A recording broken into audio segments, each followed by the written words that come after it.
مليانة بلادي نبغيك ونحبك وقليلة عليا المحبة راهي ليك هذا واجب ماهوش مزية من شافك تمتع بيك اذكر اسمك صباح وعشية سكر العلي واتيك وبركة حمد حميدة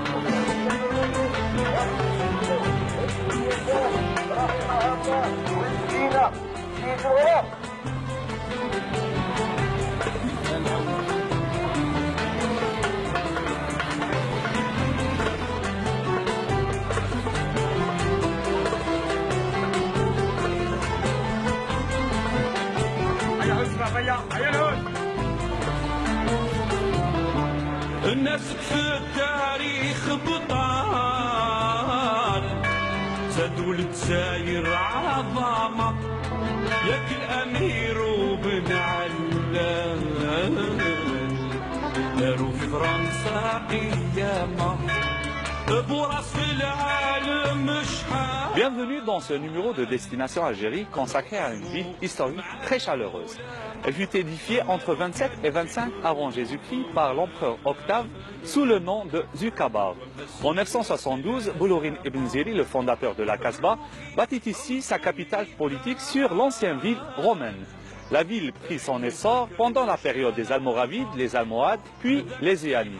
Son importance se prolongea dans la période ottomane.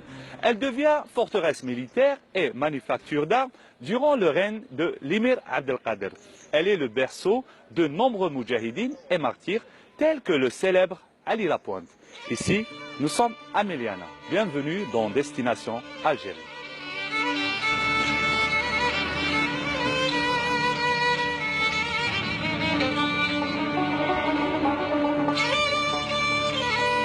Nous sommes à 113 km au sud-ouest de la capitale Alger. Cette ville se trouve à 740 mètres d'altitude sur une plateforme rocheuse, sur un penchant d'une célèbre montagne, le Zakar, du berbère Azaïkour qui signifie le sommet.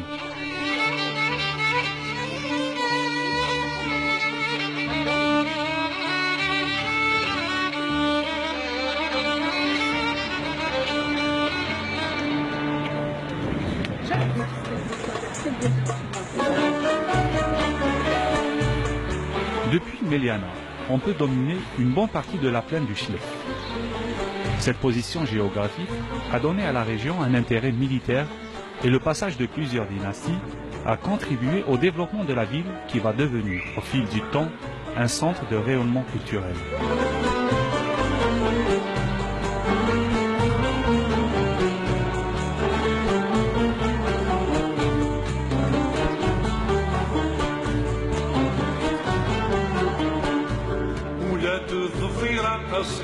Nous sommes partis avec notre équipe de tournage à la découverte des attraits touristiques qu'offre la ville à ses visiteurs.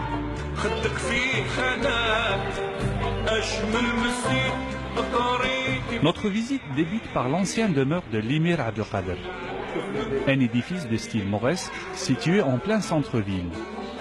Le bâtiment a été restauré et aménagé en musée communal.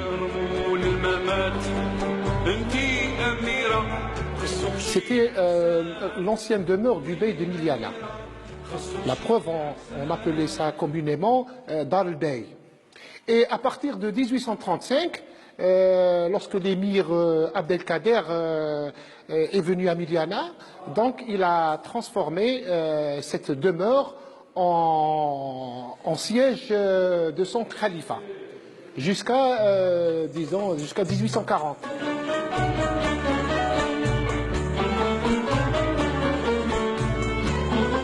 La plupart des visiteurs du musée sont des étudiants qui viennent des régions avoisinantes.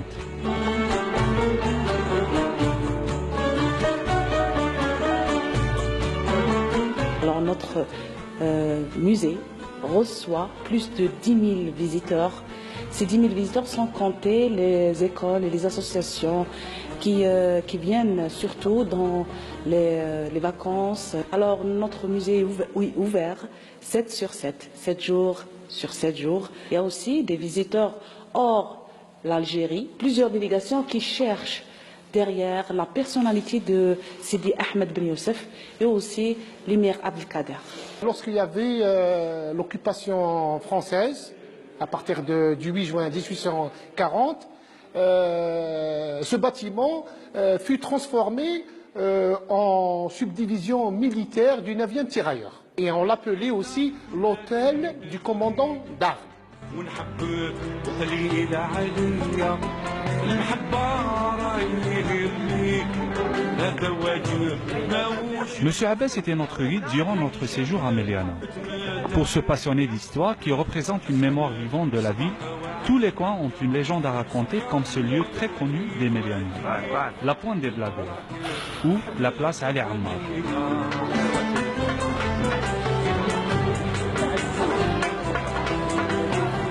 Cet endroit baptisé du nom de la pointe des blagueurs. Parce que même le martyr Ali Lapointe, Allah yarhamou, il venait ici pour jouer, en même temps pour des escarmouches avec les gendarmes à l'époque.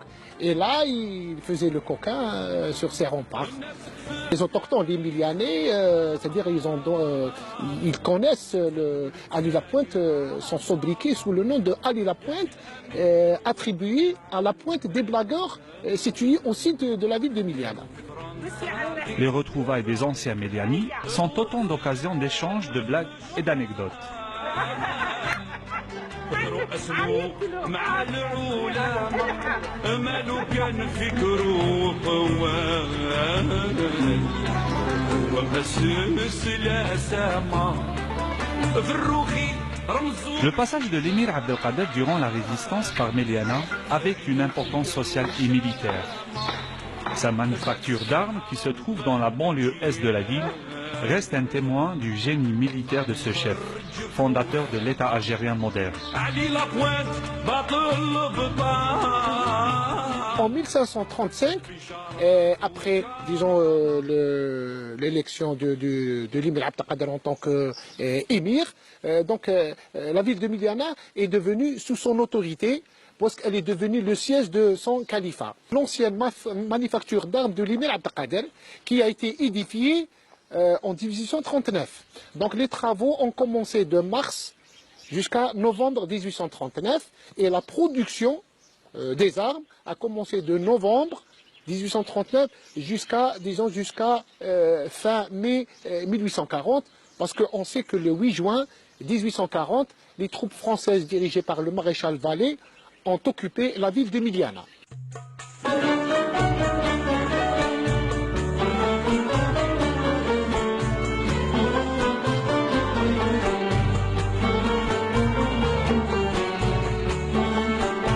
Cet édifice était en état de ruine.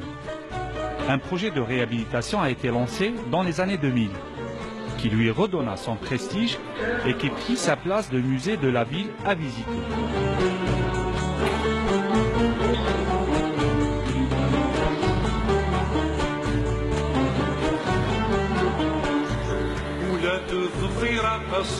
L'ouvrage a été implanté entre deux oueds.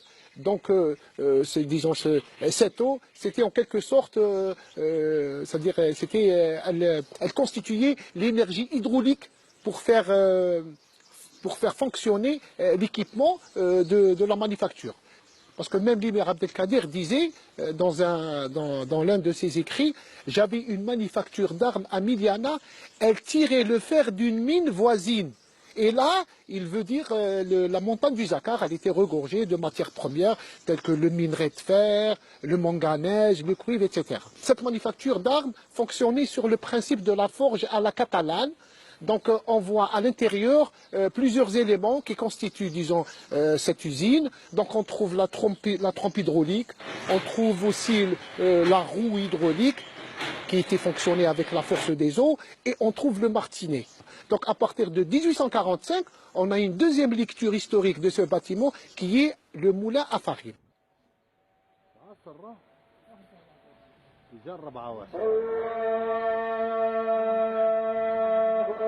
L'état de l'ancienne ville a connu une dégradation très avancée avec l'abandon de nombreuses maisons anciennes.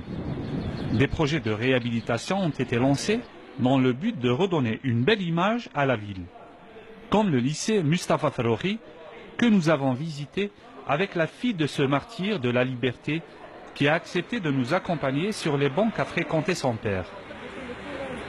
Mustafa Farroukhi, natif de Miliana, il est né le 15 décembre 1922 et mort le 17 août 1960 dans un accident d'avion, lui, ma mère, et les 3 enfants, c'est-à-dire mes 2 sœurs et mon frère. C'est toute une famille qui a été décimée. Je suis la seule rescapée. Dans quel cas j'étais rescapée? Parce que j'étais un peu la chouchou de mon grand-père. Et au départ de mes parents, enfin, beaucoup plutôt au départ de ma mère et des enfants, mon grand-père voulait que je reste avec lui. Il a commencé par le scoutisme avec Boas.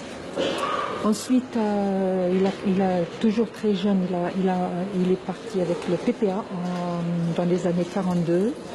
46, c'était le MPLD. De 48 à 52, il était député de l'Assemblée algérienne.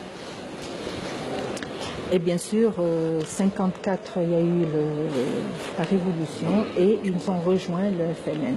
Dans son parcours de 54 à 60, après être emprisonné à Serkedji pendant une année, il a été libéré 1 an après. En 59, c'est lui qui était, si on peut dire, le coach. C'est lui qui s'est occupé de l'équipe FLN dans la tournée Chine, Corée et Vietnam. En juin 60, il a été nommé ambassadeur du GPRA à Pékin. Et en allant, au mois d'août, il avait pris sa femme, ma mère et les enfants d'Égypte, du Caire, vers Pékin pour reprendre son poste. Et c'est là, au niveau de Kiev, qu'il y a eu ce fameux accident, toute la famille est partie. C'était le premier diplomate qui est mort en tant que shahid.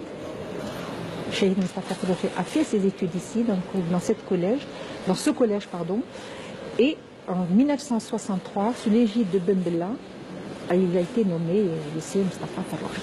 C'est un lycée qui était complètement en dégradation.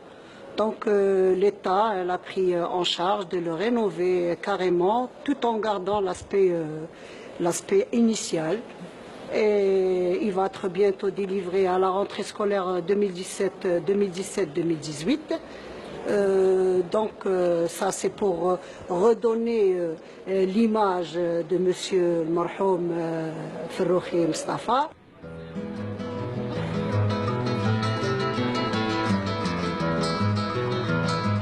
Beaucoup de visites guidées sont organisées ces dernières années à l'initiative d'anciens élèves de ce lycée Mustafa Farroukhi et celui de Mohamed Abdou.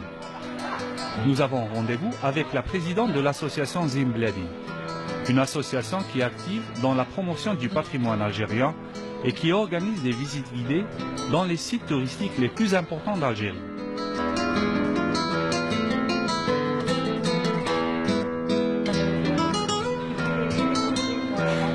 Cette native de Miliana a tenu à nous accompagner durant notre visite de la ville. Notre première étape était son lycée Mohamed Abdou.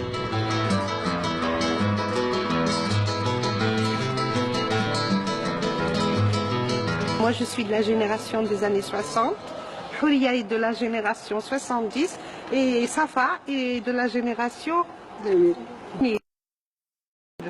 J'ai été élève, j'étais ensuite professeur de PS. Ensuite, j'ai exercé cette fonction aussi, ce noble métier, au lycée Hassiba Ben Bouali. Mes élèves m'ont demandé un voyage pour se détendre, comme toi, puisque tu es en terminale. Et alors, j'ai eu l'idée de les ramener ici pour voir la ville et mon lycée. استقبلنا وفد عن تلاميذ ثانوية حاسبة بن بوعلي بالقبة. Nous avons reçu un groupe d'étudiants du lycée Hassiba Ben Bouali de la commune d'El Qubba à Alger. C'était une journée agréable pour ces élèves qui ont eu l'occasion de visiter cet établissement dont la construction remonte à l'année 1874.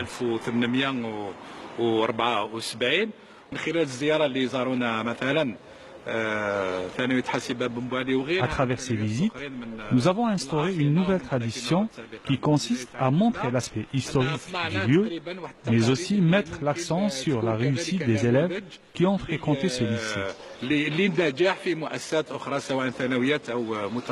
Cette année, c'est ma dernière année, donc le lycée, c'est le plus beau lycée de la ville de Milana. J'ai beaucoup de souvenirs mes copines, mes profs, monsieur le directeur. Le plus grand bonheur maintenant, c'est que je me mets en face de mon professeur de sport. Et là, j'ai passé la meilleure étape de ma vie, c'était ma jeunesse, c'était les études. Et je garde un très bon souvenir de ce lycée. Et à chaque fois que je viens, je redeviens adolescente. Nous quittons le lycée Abdou pour un autre lieu tout aussi célèbre. Avec ses abondantes espèces végétales rares et exceptionnelles, le jardin public de la ville de Meliana est un lieu où convergent beaucoup de familles. Il est considéré comme une annexe du célèbre jardin d'essai d'El Hamma à Alger, ce que nous confirme notre guide Mohamed Langerit. C'est une mémoire extraordinaire, avec plein d'anecdotes. C'est un peu le poète, l'artiste. Et pourquoi le choix de le rencontrer ici? Djelina, parce que la dernière fois à la sortie de Zimbladi, on l'a croisé. Il nous a fait une tournée magnifique avec les membres de notre association et en même temps, il a plein de souvenirs autour de ce jardin. Ce jardin est l'un des plus anciens, comme on l'a dit précédemment, puisqu'il a été créé dès 1870, en même temps que le jardin du Hamma. Comme vous le voyez, sa superficie est d'environ 2 hectares et c'est la moitié d'un jardin français, de style français, et l'autre moitié est de style anglais.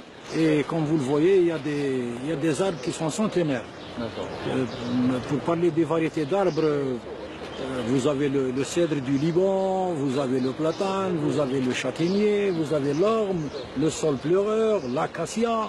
Il y a plusieurs de variétés d'arbres. Et là, il est entouré par le mont Zakar. Et c'est au pied du mont Zakar. Oui. Et un jardin public qui se respecte a toujours un plan d'eau. Et nous sommes justement devant ce magnifique plan d'eau. Et dès les années 20, on fêtait ici la soirée principale de la fameuse fête des cerises qui était le bal. Et bien sûr après c'était des soirées de chabi avec la participation de grandes vedettes de la chanson algérienne. Et même des vedettes étrangères. Ah oui. Moi je me rappelle en 65 d'abord, nous avons reçu pratiquement le créateur du rythme du cha-cha-cha, le Brésilien Pérez Prado.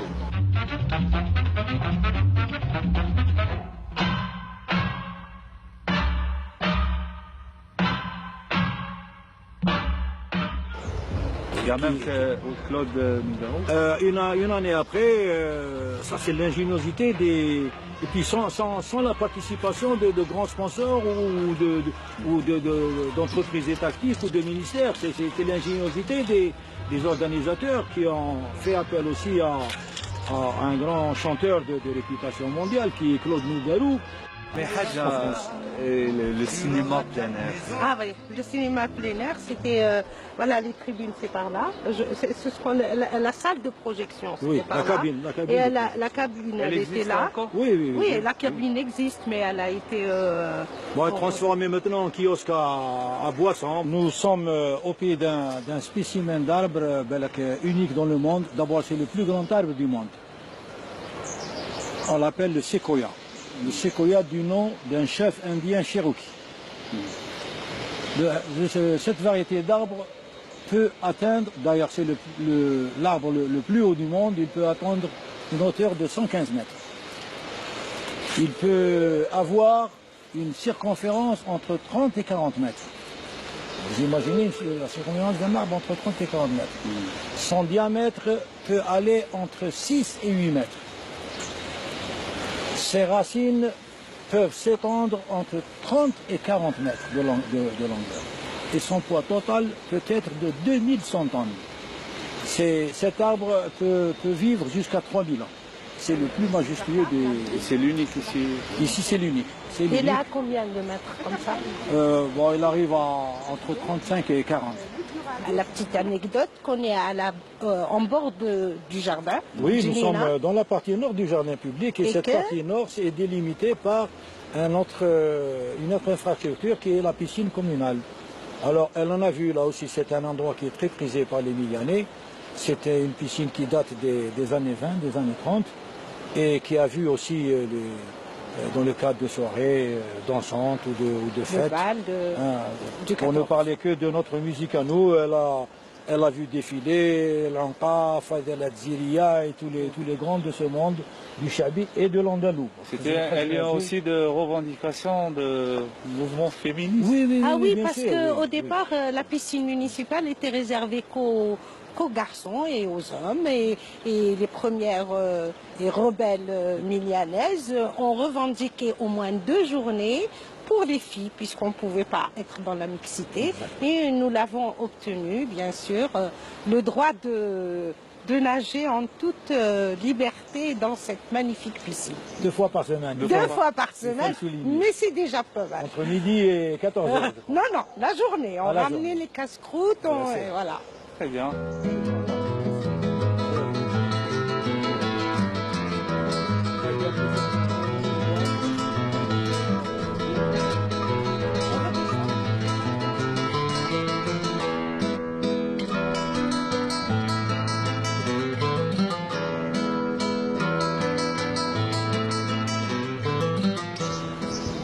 Eh ben voilà, on est arrivé, c'est l'égyptienne, Mohamed.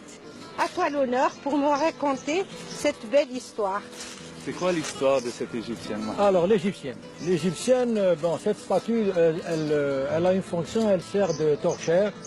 Elle a un flambeau qui s'allume la nuit. Bon, électriquement bien sûr. Elle dit c'est une œuvre d'un sculpteur français, un certain Athurin Moreau. Il l'a appelée l'égyptienne, sans doute avec la manière avec laquelle elle est habillée. Et il faut savoir que cette œuvre d'art, il n'y a que 2 autres répliques qui existent. L'une se trouve au niveau de l'Arc de Triomphe et une autre à Rio de Janeiro. Oui. Elle est restée fière et grande. Résistante. Résistante, voilà. Peut-être ce serait l'emblème de la cerise de Miliana. Peut-être, oui, pourquoi pas.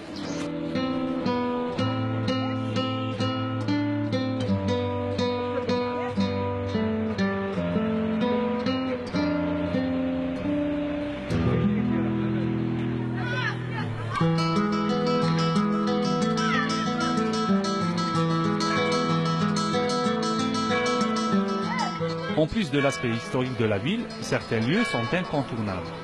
La nostalgie y est pour beaucoup. Le plus ancien buraliste de la ville demeure encore un repère pour les gens de Meliana.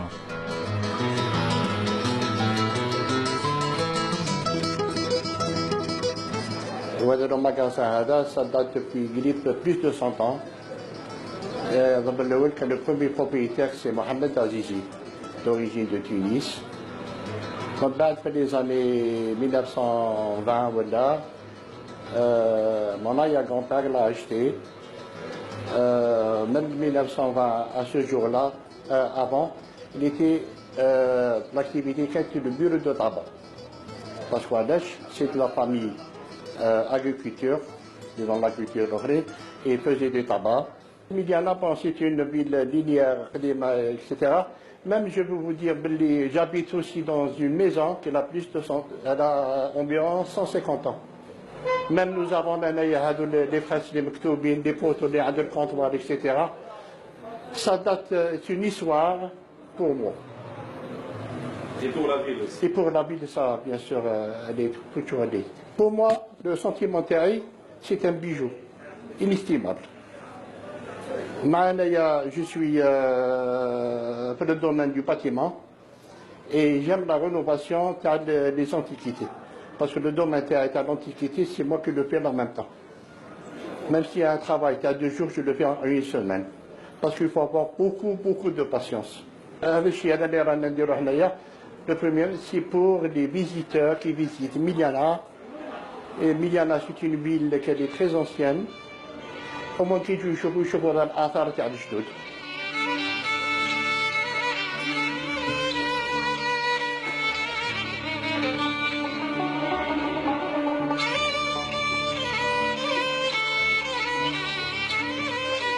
On ne peut parler de Meliana sans citer le célèbre sage Abul Abbas ben Youssef al-Rashidi al-Meliani. Né au XVe siècle à la Qal'a de Beni Rachid, non loin de Mascara. Après avoir fait ses études à Tlemcen, cet érudit voyagea à Béjaïa, puis il revint à Mascara pour former tout un ensemble de disciples.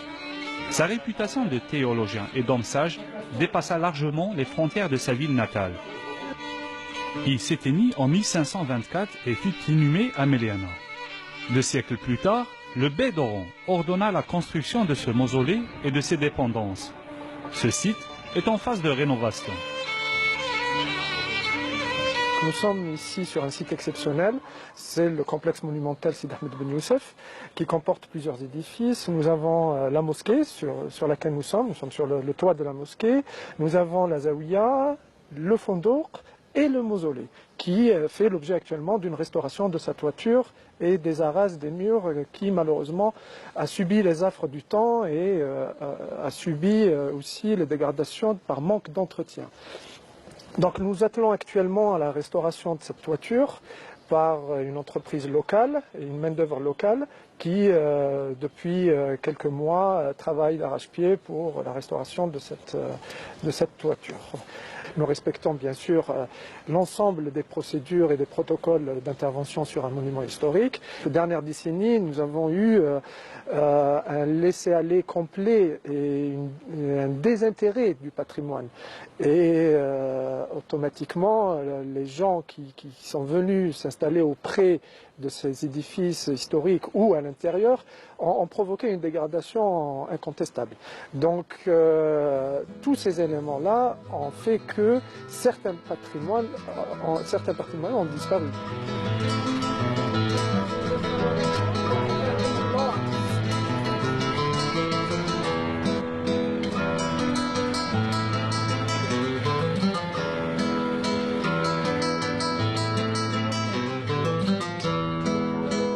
Notre périple prend fin ici dans cette montagne du Zakar. Durant la période coloniale, un habitant sur 4 travaillait dans cette mine dans des conditions laborieuses.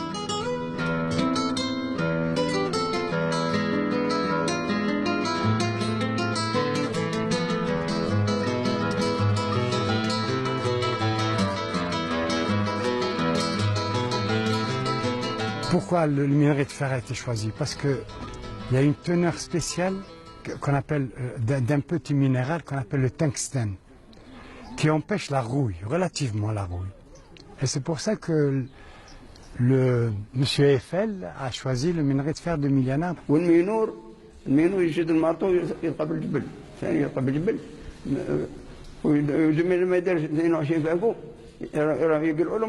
Les statistiques nous disent qu'un Melianais sur 4 a travaillé aux mines. Toute la population ne vivait que des mines. Tout le monde, à un moment ou à un autre, a été obligé de travailler à les mines. Où sont-ils, toutes les compagnies mineures?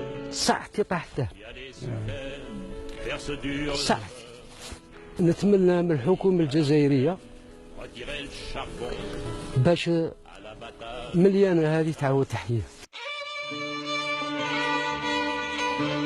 Les autorités coloniales obligeaient les autochtones à travailler dans ces mines dès l'âge de 15 ans. Plus tard, de nombreux mineurs vont devenir les meilleurs artificiers des maquis de la révolution de novembre 1954.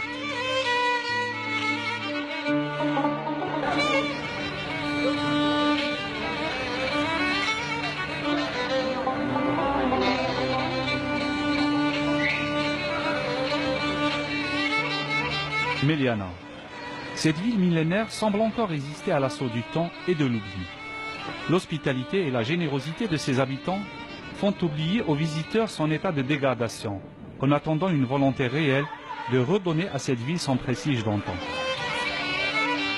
J'espère que vous avez apprécié ce numéro de Destination Algérie dédié à cette charmante ville de Meliana qui demeure encore un lieu où convergent les amoureux d'histoire, de nature, de culture et de nostalgie. Meliana, une ville qui a connu le passage de plusieurs civilisations, continue à charmer ses visiteurs par l'hospitalité de ses habitants et la richesse de son histoire. On vous donne rendez-vous pour un prochain numéro de Destination Algérie. مليانة بلادي نبغيك ونحبك وقليلة عليا المحبة راهي غير ليك هذا واجب ماهوش مزية من شافك تمتع بيك اذكر اسمك صباح وعشية سكر العلي واتيك وبركة حمد حمية